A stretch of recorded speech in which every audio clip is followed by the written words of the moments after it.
Everyone, Assalamu alaikum. Welcome to the Apex Kids English School. And this is class 1 and 2, batch 4. And here is your Anika Miss. Everyone, how are you today? I'm fine, thank you. How are Alhamdulillah, I'm also fine. Let's go to our today's slide. Let's see what we are going to learn.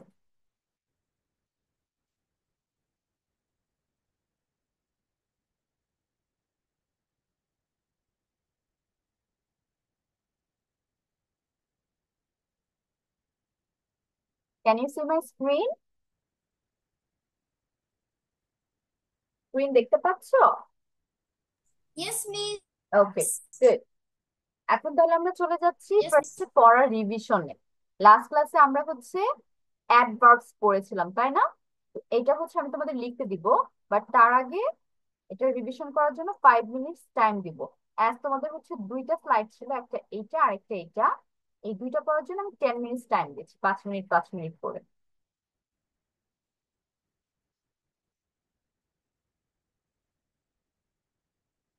এবং এটা পড়া শেষ হলে, প্রথম স্লাইডটা পড়া শেষ হলে বলবে, মিস অন্য স্লাইড বের করে দিব।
মিস্তা আমি কেন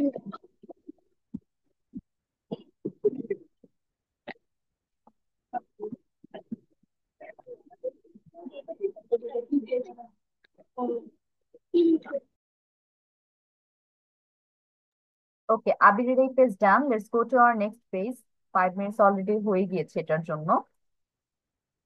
এটা এখন revise this page. K join হলো? এলিজা। এলিজা মিস হচ্ছে পড়া রিভিশন করতে দিয়েছি। ওয়ালাইকুম সালাম।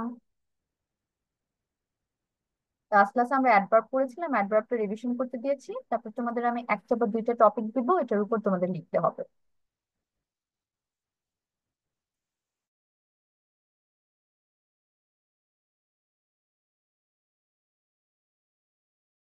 মিস এটা কি করব? রিভিশন করবে, এটা বাসায় পড়া ছিল, মিস লিখতে দিব এখান থেকে।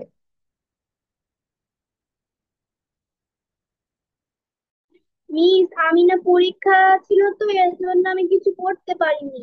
আচ্ছা এলিজা, তাহলে এক কাজ করো, ক্লাসে বসে তুমি পড়াটা কমপ্লিট করে ফেলো, ওকে? বাকিটা লিখে লিখে আমাকে পড়া দিতে দিতে তোমার পড়া হয়ে যাবে।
Okay, I think everyone is done with the revision. এখন মিস হচ্ছে তোমাদের টপিক গুলো বলে দিচ্ছি, কে কোন টপিকে লিখবে। অ্যাজ এলিজার হচ্ছে এক্সাম ছিল, এলিজা পড়তে পারেনি, বাট বাকি ওহি আর আবির আমাকে লিখে দেখাবে। Abir, your topic is adverbs of frequency একটা, আর আরেকটা হচ্ছে অ্যাডভার্বস অফ ম্যানার। ফ্রিকোয়েন্সি আর ম্যানার লিখবে। আর ওহি লিখবে অ্যাডভার্বস অফ টাইম আর অ্যাডভার্বস অফ প্লেস। ঠিক আছে, দুইটা দুইটা করে টপিক। আবিরের হচ্ছে ফ্রিকোয়েন্সি আর ম্যানার, ওহির হচ্ছে টাইম আর প্লেস। এখন কিভাবে লিখবে, লেখার ইয়েটা দেখো। তোমরা হচ্ছে প্রথমে ডেফিনেশন লিখবে, মানে সংজ্ঞা। এখন চাইলে মিস যেটা পড়িয়েছে সেটা হুবহু রাখতে পারো, অথবা তোমরা তোমাদের মতো করেও লিখতে পারো। এই ডেফিনেশন গুলো তোমরা তোমাদের মতো করে লিখতে পারো, আর যেটা শিখেছো এটা হুবহু রাখতে পারো। ইটস ইউর উইশ, লাইন হলেই হবে, তুমি আমাকে বুঝাতে পারলেই হবে। আর ডেফিনেশন লেখার পরে কি করবে, এই যে ওয়ার্ডস গুলো আছে না, যতগুলো অ্যাডভার্ব আমরা শিখেছি সবগুলো এখানে নিয়ে আসতে হবে। অলওয়েজ, সামটাইমস, অফেন, যে কয়টা পড়েছি, এভরি ওয়ার্ড তোমার থাকতে হবে, কোনোটা বাদ দেওয়া যাবে না। আর সাথে হচ্ছে একটা করে সেন্টেন্স এক্সাম্পল থাকবে। কিন্তু মিস যে এক্সাম্পল গুলো দিয়েছি সেগুলো কিন্তু আসবে না, ওগুলো তুমি লিখতে পারবে না। তুমি তোমার মতো করে একটা এক্সাম্পল দিবে। এই যে ওয়ার্ড গুলো লিখছো, এই ওয়ার্ড গুলোর হেল্প নিয়ে যে কোনো একটা ওয়ার্ড চুজ করো, ওই ওয়ার্ড দিয়ে একটা মিক্স সেন্টেন্স করো। ক্লিয়ার হয়েছে কিভাবে লিখতে হবে, ডেফিনেশন, কি কি অ্যাডভার্বস আছে এগুলোর আন্ডারে, আর একটা করে সেন্টেন্স মেকিং বা সেন্টেন্স এক্সাম্পল। এবং লেখা শেষ করতে হবে উইদিন 10 মিনিটস। 10 মিনিটস এর বেশি তোমাদের এটা লিখতে লাগবে না, হাইস্ট 15 মিনিটস, এর উপরে টাইমার দিব না। এখন বাজে হচ্ছে 7, 8, 8:15 তোমরা লেখা স্টপ করবে। কি কি লিখতে হবে বুঝতে পেরেছো? ফার্স্ট কি লিখবে, ডেফিনেশন। ডেফিনেশনের পরে কি কি অ্যাডভার্ব আছে ওগুলোর আন্ডারে, প্লেসের আন্ডারে কোন কোন অ্যাডভার্ব আছে, টাইমের আন্ডারে বা ফ্রিকোয়েন্সির আন্ডারে, সবগুলো ওয়ার্ড আমরা যেগুলো শিখেছি সেগুলো লিখার পরে ওই ওয়ার্ড গুলো যে কোনো একটা ওয়ার্ড দিয়ে একটা এক্সাম্পল। ডেফিনেশনের হ্যাঁ, ডেফিনেশন তুমি বাংলাও লিখতে পারবে চাইলে, আবার পুরোটা ইংলিশেও লিখতে পারো, কোনো মানে সমস্যা নেই। ডেফিনেশন মানে কি? বুঝি না আবির, তুমি একটু চ্যাট বক্সে লিখেছো, তোমার সাউন্ড অনেক আস্তে শোনা যাচ্ছে। ডেফিনেশন চ্যাট বক্সে একটু জিজ্ঞেস করো তো, তোমার কথা বুঝতে পারছি না।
means the question is in the chat box. Okay, let me read. What is the meaning of definition, সংজ্ঞা কাকে বলে? ঠিক আছে,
Miss, done.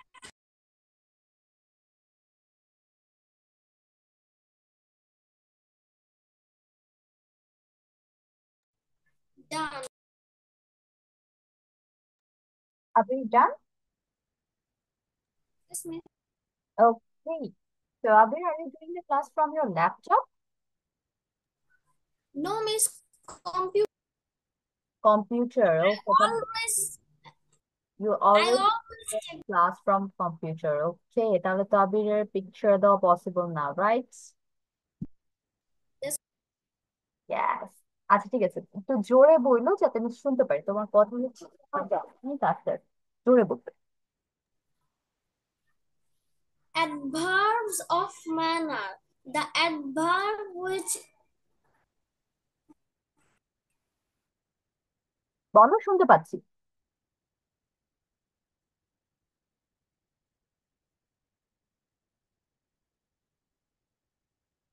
আবির, মিউট হয়ে গিয়েছো Abir, you are muted. adverbs of manner. The adverb which is used for describing the manner it answers the question. How, it answer the question how. তারপর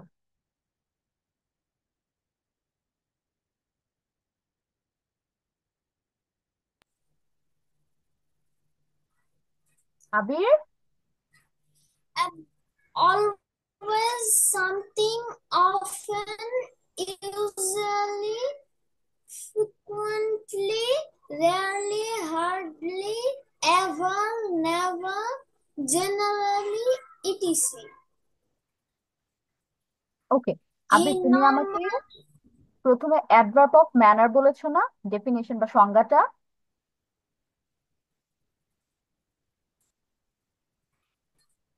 Oh, my mistake.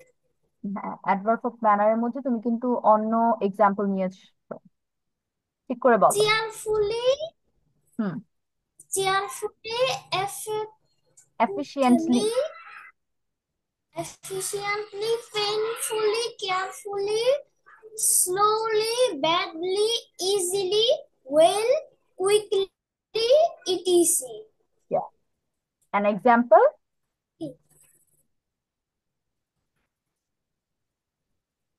The boys were playing happily with their friends.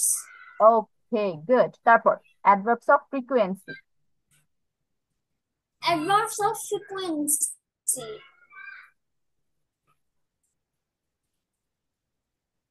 The adverb which is used for describing the frequency is called adverb of frequency. Okay, word. Always, something, often, usually, frequently, rarely, hardly, ever, never, generally, etc. Sentence example? He he normally he normally reads is 4 books in a day. Hey Abir, very good, খুবই সুন্দর হয়েছে। শুধু একটার মধ্যে হয়েছে সাম Times হবে, ঠিক আছে? অলওয়েজ এর পরে সাম টাইমস হবে, ওইখানে অন্য একটা ওয়ার্ড বলেছে, সাম কি জানো, আর বাকি অল ওকে, ভেরি গুড। ওহি, আর ইউ ডান? ওহি শেষ হয়েছে? Adverb of time. The adverb which describes the time and the of the time is called adverb of time. Okay, the adverb which describes the time and direction, pronunciation কি হবে? Direction. আর প্রথমটা ছিল describes। তারপর বলো। Time. Adverb of time. Now, yesterday, soon, later, year, together. tomorrow, today, last month, year. Okay. And sentence example?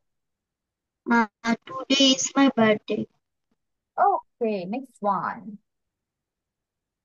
Adverb of place, the adverb which is used for describing, describing the Describing. place Describing. of what is called adverb of place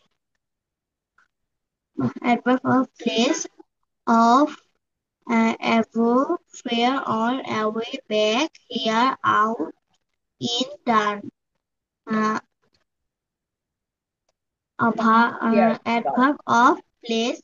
I read in class 5. Okay, okay, very good. ওই যেটা করতে হবে, একটু pronunciation গুলো খেয়াল করতে হবে। ওকে ওহি, যেমন ডেসক্রাইবিং, ডেসক্রাইবস, তারপর হচ্ছে ডাইরেকশন, এন্ড এখানে ফার। এই কয়েকটা ওয়ার্ডের মধ্যে তোমার একটু প্রবলেম হয়েছে, বাট দু একবার পড়লে উইল বি অল ওকে, টেনশনের কিছু নেই। এখন আমরা চলে যাচ্ছি আমাদের নেক্সট পড়ায়। We are going to read about preposition, কারণ অ্যাডভার্বের পরে প্রিপোজিশন আসে। তো প্রিপোজিশন জিনিসটা কি, এটাকে আমাদের জানতে হবে। প্রিপোজিশন হচ্ছে তোমার একটা সেন্টেন্সে জায়গা নির্দেশ করার জন্য বসে, যে এই কাজটা কোথায় হয়েছে, কিভাবে কি হচ্ছে, সাবজেক্ট কোথায় আছে, এই টাইপের ইন্ডিকেশনের জন্য তোমার অ্যাডভার্বস, সরি, প্রিপোজিশন নিয়ে আসা হয়। এবং প্রিপোজিশন অনেকগুলো টাইপ আছে, প্রায় অনেক।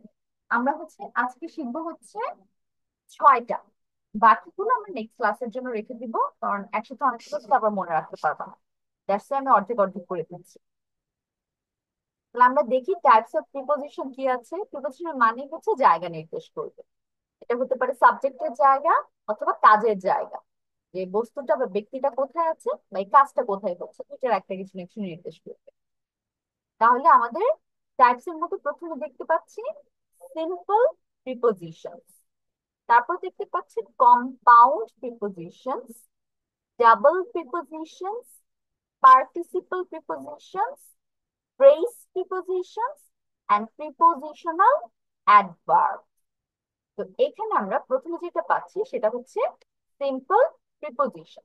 এখানে কি হয়, এই যে প্রিপোজিশনের আমরা একটু আগে সংজ্ঞাটা শিখলাম না, যে প্রিপোজিশন দিয়ে তোমার জায়গা টায়গা বোঝায়, তো এই জিনিসটা সিম্পল প্রিপোজিশনের মধ্যেই চলে আসবে। একদম বেসিক যেটা প্রিপোজিশন, সেই বেসিকটা আমরা সিম্পল প্রিপোজিশনে পাবো।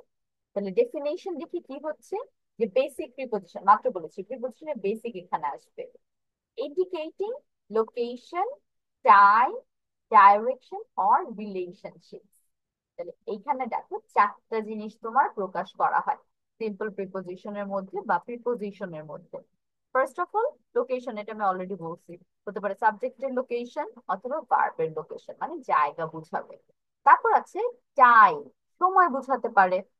ডাইরেকশন, দিক বুঝাতে পারে, যে কোন দিকে হচ্ছে কাজটা বা কোন দিকে যাব এরকম। তারপর হতে পারে রিলেশনশিপ, যে একটার সাথে আরেকটা কানেক্টেড করেছে, একটা সেন্টেন্সের মধ্যে দুইটা ওয়ার্ড কানেক্ট করেছে। তাহলে এই 4টা জিনিস আমরা সিম্পল প্রিপোজিশনের মধ্যে পেয়ে যাব, বা প্রিপোজিশনের বেসিক বলতে পারো এটা। তাহলে এখানে আমরা কি কি পাচ্ছি, at, in, on, by, with, to, for, from. তাহলে এটা আমরা কিভাবে বুঝবো যে এগুলো সিম্পল প্রিপোজিশন, বা এই যে 4টা ওয়ার্ড পেলাম যেগুলো বোঝানো হয়, কোনটা কোনটার ক্ষেত্রে হতে পারে। যেমন প্রথমে আছে at, at 5 p.m. meet with me at 5 p.m. এই লাইনটা আমি যখন বলছি, তখন at এর পর আমি একটা সময় নির্দেশ করতেছি, তাই না? তাহলে টাইম চলে আসলো। দেখো ডেফিনেশনের মধ্যে টাইম ওয়ার্ডটা আছে, তাহলে সংজ্ঞা সময় নির্দেশ করছে। তারপর একটু আগে লোকেশন আমরা পেয়েছি, যে কোথায় আছে একটা জিনিস, কি এটার উপরে আছে। আমি যদি বলি অন দ্য টেবিল, তাহলে কি হয়ে গেল, টেবিলের উপরে একটা জায়গা বোঝাচ্ছি না, একটা প্লেস বা লোকেশন বোঝাচ্ছি, তাহলে এটা গেল। অথবা বললাম ইন দা হাউস, তাহলে ইন দা হাউসের মধ্যেও কিন্তু তোমার লোকেশন অথবা প্লেস চলে আসতেছে। তারপর this work is done by you, তোমার দ্বারা কাজটা করা হয়েছে। তাহলে এখানে একটা রিলেশনশিপ ক্রিয়েট করতেছে, যে কাজটা ওর দ্বারা করা হয়েছে। তারপর উইথ ইউ, তোমার সাথে যাব, I will go with you, তাহলে এখানেও রিলেশনশিপ চলে আসতেছে। তারপর টু, ফ্রম, এই দুইটা আমি যদি বলি গো from this place to that place, আমি বললাম এখান থেকে ওইখানে যাও, তাহলে তুমি ডাইরেকশন দিচ্ছ যে এই জায়গা থেকে ওই জায়গায় চলে যাও, তাহলে ফ্রম আর টু দেখো ডাইরেকশনের মধ্যে কিন্তু বসে গেছে। তারপর বললাম I will do it for you, আমি তো তোমার জন্য করে দিই, তাহলে ফর দেখো ইউ এর সাথে কানেক্টেড, তোমার একটা কানেকশন ক্রিয়েট করতেছে। তাহলে এই সবগুলো প্রিপোজিশনই আমার লোকেশন, টাইম, ডাইরেকশন অথবা রিলেশনশিপ কোনো না কোনোটা বোঝাচ্ছে। তারপর চলে যাচ্ছি কম্পাউন্ড প্রিপোজিশন। কম্পাউন্ড প্রিপোজিশন কি হচ্ছে? Prepositions formed by combining two or more words। তাহলে এখানে কি হচ্ছে, প্রিপোজিশন কিভাবে ক্রিয়েট হয়? দুইটা বা তার বেশি ওয়ার্ড নিয়ে এই প্রিপোজিশন গুলো তৈরি হয়। এখানে কি পাচ্ছি? ইনটু, অনটু, উইদিন, উইদাউট আর থ্রুআউট, এই পাঁচটা ওয়ার্ড আমরা পাচ্ছি। এই পাঁচটা ওয়ার্ডের মধ্যে খেয়াল করো, ইনটু, এখানে ইন পেয়েছি আর টু পেয়েছি, দুইটাই কিন্তু প্রিপোজিশন, যেটা আমরা একটু আগে শিখে আসছি সিম্পল প্রিপোজিশনের মধ্যে। তাহলে ইন আর টু দুইটা দুই রকমের প্রিপোজিশন, এই দুইটা একসাথে করে কি করলাম, আমি নতুন একটা প্রিপোজিশন বানিয়ে ফেলেছি, ইনটু। তারপর অন টু সেম, অন একটা প্রিপোজিশন, টু একটা প্রিপোজিশন, তাহলে দুইটা মিলে অন টু হয়ে যাচ্ছে, একদম নিউ একটা কম্পাউন্ড প্রিপোজিশন। তারপর উইথ আর ইন মিলে হয়ে যাচ্ছে Ma'am, may I go to within. washroom? Yes ওহি। তারপর হচ্ছে উইথ এর সাথে আমি বসালাম আউট, নতুন একটা Ma'am, preposition. Yes may I বাবা, go you to can. washroom? তাহলে দুইটা মিলে হয়ে যাচ্ছে উইদাউট। উইদাউট হবে আমাদের আরেকটা preposition, new preposition. Then we have through out. Through আর আউট এই দুটো প্রিপোজিশন মিলে হয়ে যাচ্ছে নিউ একটা প্রিপোজিশন, থ্রু আউট। এবং সবগুলোই দেখো দুইটা করে প্রিপোজিশন মিলে একটা নতুন প্রিপোজিশন ক্রিয়েট করেছে। অনেক সময় তিনটা প্রিপোজিশনও থাকতে পারে, সেখানে তিনটার এক্সাম্পল নিয়ে আসে নাই বা ওয়ার্ডস নিয়ে আসে নাই। তারপর চলে যাচ্ছি ডাবল প্রিপোজিশন। এখন তুমি কম্পাউন্ড প্রিপোজিশন যখন পড়লে, তোমার কি কম্পাউন্ড ওয়ার্ডটা দেখে আর কোনো কিছুর কথা?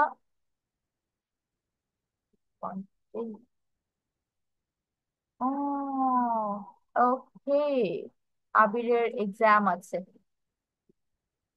ঠিক আছে আবির, তাহলে এটা একটু বুঝে যাও, তারপর you can go for your study. আচ্ছা, যেটা বলছিলাম, কম্পাউন্ড প্রিপোজিশন দেখে কোন একটা অন্য কোনো কিছু Miss, কথা I মনে can পড়তেছে? take class, but I can't finish my HP. হুম, ওকে, পাশে পড়া পড়বো, আচ্ছা ঠিক আছে। তাহলে আমি তোমাকে 1 উইক পরে আবার পড়া ধরবো, ওকে? আচ্ছা, যেটা বলছিলাম, ডাবল প্রিপোজিশন, এর আগে পেলাম কম্পাউন্ড প্রিপোজিশন। কম্পাউন্ড প্রিপোজিশনের যে কম্পাউন্ড ওয়ার্ড, এইটা অন্য আরো কোথাও কোথাও যদি পেয়েছিলাম, কারণ মনে আছে কই পেয়েছিলাম? Any one? কম্পাউন্ড প্রিপোজিশনটা আমরা আর কোথায় পেয়েছিলাম? You remember or not? Compound অ্যাডজেক্টিভে পেয়েছিলাম না? একটা ক্লাস আগেই তো পড়েছিলাম কম্পাউন্ড অ্যাডজেক্টিভ, যে ফুল টাইম, শক প্রুফ, ফুল আর টাইম দুইটা ওয়ার্ড একসাথে হয়ে, তারপর শক প্রুফ, শক আর প্রুফ একসাথে হয়েছে। ওইভাবে দেখো এখানে কিন্তু যে ইন টু আসছে, অন টু আসছে, দুইটা মিনিংফুল প্রিপোজিশন মিলে একটা প্রিপোজিশন হচ্ছে নতুন একটা মিনিং এর। তাহলে কম্পাউন্ড অ্যাডজেক্টিভের মধ্যে কম্পাউন্ড প্রিপোজিশন আমরা কিন্তু পাচ্ছি এখানে। তারপর ডাবল প্রিপোজিশন। এখন ডাবল ওয়ার্ডটা দেখে আমি বুঝতে পারতেছি এখানে হয়তো দুইটা বা তিনটা প্রিপোজিশন বা দুই তিনটা ওয়ার্ড একসাথে হয়ে যাবে, না আমি ডাবল, তাহলে দুইটা থাকবে অবশ্যই। Preposition comprised of two words, তাহলে এখানে দুইটা মিলে একটা হবে। এটা এখন কিভাবে দুইটা মিলে একটা হবে, এর আগেও তো আমরা পেলাম কম্পাউন্ড প্রিপোজিশনও পেয়েছি দুইটা মিলে একটা হবে, ডাবল প্রিপোজিশনও পাচ্ছি দুইটা মিলে একটা হবে, তাহলে অবশ্যই দুইটার মধ্যে ডিফারেন্স আছে। ডিফারেন্সটা কি সেটা আমাদের বের করতে হবে। তাহলে আগে আমরা ওয়ার্ড গুলো দেখি এখানে কি কি পাচ্ছি। অ্যামাং, তাহলে অ্যামাং, এখানে কিন্তু দুইটা ভাগ হচ্ছে এ আর মাং এর মধ্যে। তারপর বিটুইন, খেয়াল করো, বিট উইন, বিট আর হচ্ছে উইনের মধ্যে দুইটা ভাগ পাচ্ছি। অ্যাক্রস, এক, তারপর cross, then beyond, be on, in side. তাহলে যে ভাগ করলাম আমরা আমাদের মতো করে ভাগ করে নিয়েছি। এখন এই ভাগ করার পরে খেয়াল করো, তোমার উপরে কম্পাউন্ড প্রিপোজিশনের মধ্যে দুইটা যে আমরা ভাগ পেয়েছি বা দুইটা যে প্রিপোজিশন পেয়েছি সবগুলোর আলাদা আলাদা অর্থ ছিল না, একদম ফুল একটা প্রিপোজিশন বসে তারপর একটা নতুন ক্রিয়েট করেছে না? বাট এইখানে তোমার কোনো নতুন কোনো ওয়ার্ড বা মিনিংফুল ওয়ার্ড কিন্তু আসে নাই, র্যান্ডম কিছু লেটার একসাথে হয়ে একটা প্রিপোজিশন ক্রিয়েট করেছে। অথবা লাস্টটা খেয়াল করো, ইনসাইড এর মধ্যে ঠিক আছে ইন একটা পেয়েছি, সাইড একটা পেয়েছি, কিন্তু ইনসাইডের ভিতরে তোমার ইন শুধু প্রিপোজিশন, সাইড কিন্তু প্রিপোজিশন না। বাট কম্পাউন্ড প্রিপোজিশনে in, to, on, to, through out দুইটাই প্রিপোজিশন একসাথে বসে। তাহলে এখানে একটা ডিফারেন্স আমি কি দেখতে পেলাম, যে প্রিপোজিশন যখন দুইটা মিলে একসাথে ক্রিয়েট করবে তখন সেটা হচ্ছে কম্পাউন্ড। আর যদি দুইটা মধ্যে একটা থাকে প্রিপোজিশন আর অন্যটা অন্য ওয়ার্ড থাকে, অন্য মিনিংফুল ওয়ার্ড, তখন সেটা ডাবল প্রিপোজিশন হবে, তখন আর কম্পাউন্ড হবে না। কেন? ওই যে দুইটা প্রিপোজিশন একসাথে বসে, একটা একটা বসছে আর আরেকটা বসছে অন্য ওয়ার্ড বা দুইটা মিনিং আছে। সাইড মানে পাশে, ওটা আমরা জানি, ইন অর্থ ভিতরে। বাট বাকিগুলোর কি হবে? বাকিগুলোতে আমি কোনো ওয়ার্ড মিনিংও পাচ্ছি না, কোনো ওয়ার্ডও পাচ্ছি না। তাহলে এখানে আমি কিভাবে বুঝলাম যে ডাবল প্রিপোজিশন হচ্ছে? এখানে বুঝতে পেরেছি ওদের সিলেবল দেখে। আচ্ছা, সিলেবলে যাওয়ার আগে তোমরা কি মনোসিলেবল, ডাইসিলেবল, ট্রাইসিলেবল এগুলো পড়েছো? পড়ার তো কথা, পড়া হয়েছে মনোসিলেবল, ডাইসিলেবল, ট্রাইসিলেবল? না হলে মিসকে না বলতে হবে যে না মিস এখনো পড়া হয়নি। ওকে, আমি ধরে নিচ্ছি তোমাদের এখন এটা সম্পর্কে আইডিয়া হয়নি। তাহলে আমি একটু আইডিয়া দিচ্ছি। মনোসিলেবল জিনিসটা কি? যখন তোমার একটা ওয়ার্ড একবারে তুমি প্রোনাউন্স করতে পারো, অ্যাট, ইন, বাই, উইথ সবগুলো দেখো একবারে প্রোনাউন্স করে ফেলেছো, এখানে তোমার কোনো ভাঙা পড়ে না। বাট ডাবল সিলেবল তুমি যখন প্রোনাউন্স করবে তখন তোমার ভাঙতে হবে। যেমন বিয়ন্ড, বিয়ন্ড ওয়ার্ডটার মধ্যে বিয়ন্ড বা বিটউইন, বিটের পর একটা পজ এসে পড়েছে না, তুমি চাইলে কিন্তু বিটউইন একবারে বলতে পারতেছ না, তোমার একটু হলেও এখানে একটা ভাঙা পড়ছে, বিট উইন, দুইটা মিলে একটা হয়েছে। তাহলে এই যে ভাঙাটা পড়েছে একটা ভাঙা, এটার জন্য এটাকে বলা হয় ডাইসিলেবল। আর যখন একটা ওয়ার্ডের মধ্যে তিনটা ভাগ আসবে, এক্সাম্পল, এক্সাম্পল, এক্সাম্পল, এখানে তোমার তিনবার ভাঙা লাগতেছে, এক্স, আবার এম, তারপর পল, এক্সাম্পল। তাহলে এই যে এই এক্সাম্পল ওয়ার্ডটা হবে আমার ট্রাইসিলেবলের আন্ডারে, কারণ তিনটা ভাগ হয়ে গেছে। তাহলে কি বুঝতে পারলাম? যে প্রিপোজিশনে তোমার ডাইসিলেবল হবে, মানে দুইটা সিলেবল আমার উচ্চারণ করতে হবে, প্রোনাউন্সিয়েশন করতে হবে, সেগুলো হবে আমার ডাবল প্রিপোজিশন। ক্লিয়ার? তাহলে ডাবল প্রিপোজিশন আর কম্পাউন্ড প্রিপোজিশনের মধ্যে তফাৎ পুরো দুইটা দুই জিনিস। একটা হচ্ছে তোমার প্রোনাউন্সিয়েশনের জন্য যে দুইবারে আমরা প্রোনাউন্স করতে হচ্ছে ওয়ার্ড গুলো, আরেকটা হচ্ছে দুইটা প্রিপোজিশন মিলে একটা প্রিপোজিশন হচ্ছে, তাহলে কোনো মিল নাই দুটোর মধ্যে। একটা একটু মিল পেয়েছিলাম ইনসাইড, বাট ওখানে কি দেখতে পাচ্ছি একটা প্রিপোজিশন আর পরেরটা অন্য একটা ওয়ার্ড। বাট কম্পাউন্ডে সবগুলোই প্রিপোজিশন, দুইটা প্রিপোজিশন একসাথে বসতেছে, কোনোটা অন্য ওয়ার্ড আসতেছে না প্রিপোজিশন ছাড়া। তারপর চলে যায় পার্টিসিপল প্রিপোজিশনস। এখানে কি হচ্ছে? Prepositions formed from present or past participles of verbs। তাহলে এখানে তোমার ভার্ব থেকে প্রিপোজিশন বানাবো আমরা, সোজা কথা। ভার্বের একটা ওয়ার্ড থেকে বা ভার্ব ওয়ার্ডটা থেকে আমরা প্রিপোজিশন বানাবো। কিভাবে বানাচ্ছি তাহলে একটু দেখি। যেমন কনসিডার ওয়ার্ডটা খেয়াল করি, কনসিডারিং, রিগার্ডিং অথবা নট উইথস্ট্যান্ডিং। এখানে দেখো কনসিডার করা বলি না, একটু কনসিডার করো, তাহলে একটা ভার্ব হচ্ছে। তারপর রিগার্ড, এটা রিগার্ড এরকম, অথবা স্ট্যান্ড, দাঁড়াও। তাহলে এই যে ভার্ব গুলো আমরা পাচ্ছি, এই ভার্ব গুলোর সাথে আইএনজি অ্যাড করে আমরা প্রিপোজিশন বানাই। Regards, ING, regarding, consider, ING, considering, not with stand, ING, standing. তাহলে সহজ ভাবে এটা কিভাবে মনে রাখবো? এই ওয়ার্ড গুলোর মধ্যে তোমার ভার্বের সাথে আইএনজি বসানো হয়েছে এই প্রিপোজিশন গুলোর মধ্যে। এখন তুমি লাস্টের ওয়ার্ডটা দেখো, নট উইথ স্ট্যান্ডিং, যেটা এখানে তোমার প্রথমে নট উইথ এই দুইটা ওয়ার্ড আসছে, আবার মাঝখানে একটা ভার্ব আসছে, তারপর লাস্টে আইএনজি আসছে। তাহলে তুমি যেটা বুঝতে পারতেছো যে সবসময় যে জাস্ট ভার্ব দিয়েই তোমার হয়ে যাবে তা কিন্তু না, শুরুতেও দু একটা ওয়ার্ড থাকতে পারে, কিন্তু এখানে ভার্ব অবশ্যই থাকবে, সেটা হতে পারে মাঝখানে অথবা একদম শুরুতে। ডিপেন্ড করে যে কোন প্রিপোজিশন তুমি ইউজ করতেছো। তাহলে পার্টিসিপল প্রিপোজিশন শেষ হলো। এখন চলে যাই ফ্রেজ প্রিপোজিশনে। ফ্রেজ প্রিপোজিশনে কি হয়? Prepositions consisting of more than one word another পেলাম, যেখানে একটা ওয়ার্ডের বেশি থাকবে, বাট এইটা ওই দুইটার সাথে কোনোভাবে কানেক্ট করার দরকার নেই। কেন? আগের গুলো ছিল সব লেগে লেগে। ইনটু ওয়ার্ডটা দেখো, অ্যামং ওয়ার্ডটা থেকে একটা বানানি, ওদের মধ্যে কোনো ভাগ টা কিছু নেই। কিন্তু ফ্রেজ প্রিপোজিশনের মানে হচ্ছে তুমি দুইটা তিনটা একসাথে বসাবা, বসিয়ে ওই তিনটা ওয়ার্ড মিলে হবে একটা প্রিপোজিশন। তাহলে বিকজ অফ, এখানে দেখো বিকজ আসছে আর অফ আসছে, দুইটা ওয়ার্ড আসছে না পাশাপাশি, তাহলে এই দুইটা ওয়ার্ড মিলে হয়ে গিয়েছে phrase preposition because of.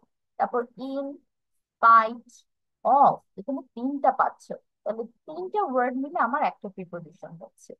Due two, দুইটা এখানে আসতেছে। অন অ্যাকাউন্ট অফ, এখানে তিনটা ওয়ার্ড মিলে আমার একটা ফ্রেজ প্রিপোজিশন করতেছে। আর এগুলোর নাম কেন ফ্রেজ হয়েছে সেটা কেমন? ফ্রেজ জিনিসটা কি? যখন তোমার দুইটা বা তিনটা ওয়ার্ড মিলে একটা ওয়ার্ড ক্রিয়েট করবে বা একটা মিনিং ক্রিয়েট করবে, সেটা তোমার ভার্ব ফ্রেজ হতে পারে, তারপর নাউন ফ্রেজ হতে পারে, অ্যাডজেক্টিভ ফ্রেজ হতে পারে, সবকিছুরই তোমার ফ্রেজ আছে। কারণ দেখা যায় অনেক সময় আমরা দুইটা তিনটা ভার্ব একসাথে বসাই না, যে আর গোয়িং, তাহলে এখানে আর গোয়িং দুইটা আসতেছে, আরো একটা ভার্ব, গোয়িং ও একটা ভার্ব, তাহলে এই দুইটা মিলে আমার একটা ভার্ব ফ্রেজ হয়ে যাচ্ছে। ঠিক সেম ভাবে because of, in spite of, due to, on account of, এগুলো আমার phrase preposition. Last we have prepositional adverbs. এখানে কি হচ্ছে, একটু আগে অ্যাডভার্ব যে আমরা লিখে আসলাম, পড়া কমপ্লিট করেছি, ওইখানে কি ছিল? অ্যাডভার্ব অফ প্লেস ছিল, যেখানে আমরা প্রায় অনেকগুলো প্রিপোজিশন পেয়েছিলাম জায়গা বোঝানোর জন্য। প্রিপোজিশন তোমার অ্যাডভার্বের মতো কাজ করতেছে। এখানে আমরা কিছু অ্যাডভার্ব পাবো যেগুলো প্রিপোজিশনের মতো কাজ করবে। তাহলে words functioning as both adverbs and preposition, তাহলে যেসব ওয়ার্ড তোমার প্রিপোজিশন এবং অ্যাডভার্ব দুইটার মতোই কাজ করে, সেগুলোকে প্রিপোজিশনাল অ্যাডভার্বস বলা হয়। এখন সেগুলো কি কি হতে পারে? ওভার, উপরে, আন্ডার, নিচে, অ্যারাউন্ড, চারদিকে, থ্রু, এটার মধ্য দিয়ে। তুমি দেখছো এগুলো কিন্তু প্লেস বুঝাচ্ছে, জায়গা, যে ওভার আছে, আন্ডার আছে, অ্যারাউন্ড চারদিকে আছে, অথবা কোনো কিছু থ্রু এটার মাঝখানে। তাহলে অ্যাডভার্বস অফ প্লেস এর মধ্যে আমরা এটা পেতে পারি, আবার প্রিপোজিশন হিসেবে একটা সেন্টেন্সে বসতে পারে, দুইটা হিসেবে কাজ করবে। এই ছিল আমাদের আজকের half type of preposition, total 6টা। এখন তোমাদের কাজ কি হবে? You have to write it in your copy. আজ তোমাদের অনেকের এক্সাম টেক্সাম হচ্ছে, তো আমি বাসায় হোমওয়ার্ক দেওয়াটা অফ রেখেছি। তোমরা হচ্ছে আমাকে ক্লাসের মধ্যে লেখা কমপ্লিট করে দেখাবে। কি করতে হবে?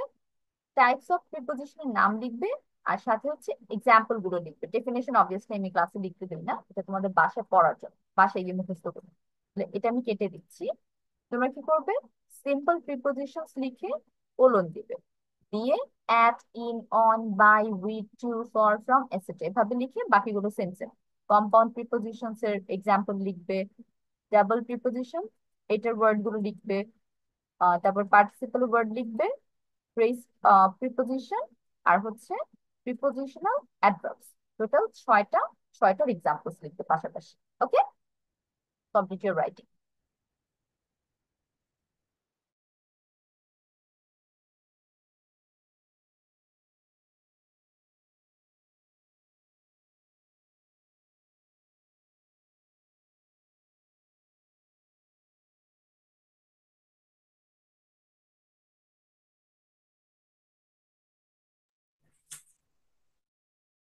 মিস ডেফিনেশন গুলো লিখ ডেফিনেশন লিখতে হবে না, তুমি শুধু টাইপের নাম লিখবে আর এক্সাম্পলস লিখবে।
মিস এটা কি করব?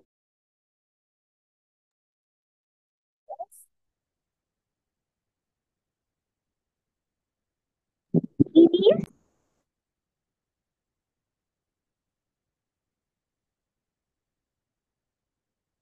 হ্যালো মিস, কিভাবে লিখবো? এলিজা, এলিজা তোমার সাউন্ড তো আসছে, মিস বুঝতে পারিনি। মিস হচ্ছে বলেছি টাইপস অফ প্রিপোজিশন। তুমি সিম্পল প্রিপোজিশন লিখবে প্রথমে 1 নাম্বার দিয়ে, লিখে কোলন দিবে, এই যে দুইটা ডট যেটাকে কোলন বলা হয়, তারপর পাশে লিখবে এক্সাম্পলস গুলো, at, in, on, by, with, to, for, from, etcetera. তারপর আবার লিখবে 2 নাম্বারতে কম্পাউন্ড প্রিপোজিশন, লিখে কোলন দিয়ে ইনটু, অনটু, এভাবে বাকিগুলো সেম সেম, ঠিক আছে? মিস তো আমি পারি না। তোমার তো পারতে হবে না, তুমি এটা দেখে খাতায় লিখবে। আমি তো এটা পড়া দেইনি, নেক্সট উইকের পড়া। এটা কি নেক্সট ক্লাসে পড়া? তোমাকে এখন ক্লাসে আমি লিখতে দিয়েছি, এটা তুমি খাতায় লিখবে, ঠিক আছে? লিখলে অনেকটা পড়া কমপ্লিট হয়ে যায়।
Miss, I have finished. Yes, Abir done? No, miss, I have just one only. Okay, finish your writing. Hurry up.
Miss, can I go to work?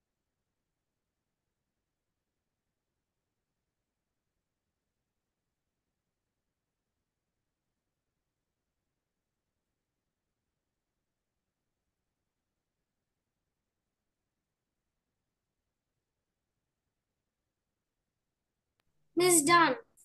Okay, Abir is done. Elisa, are you Yes, done? miss. Elisa শেষ হয়েছে? Eliza told his আচ্ছা, Eliza take screenshot. Screenshot রেখে আমরা হচ্ছে এটা complete করব।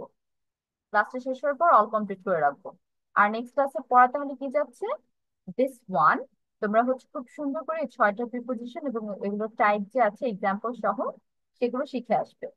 আর next ক্লাসে আমরা হচ্ছে এটার পরের যে পার্টটা আছে বা বাকি 6টা বা 7টা প্রিপোজিশনের টাইপ যে আছে সেটা আমরা শিখে ফেলবো, বাট নট ফর টুডে, কারণ বাসায় দিলে আবার এটা কমপ্লিট করতে পারবে না, you have to complete it.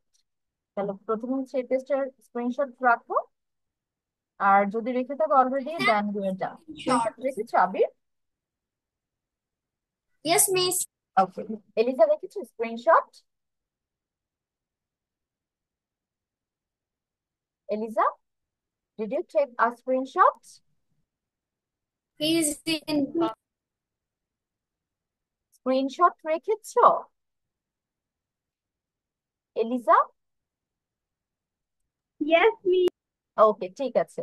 So this is the end of our today's class. আমরা বাসা থেকে সুন্দর করে পড়াটা পড়ে আসবো, যেহেতু অল্প একটু পড়া দিয়েছি, কারো পড়ার জন্য গ্যাপ না থাকে। I will see you next week. আল্লাহ হাফেজ।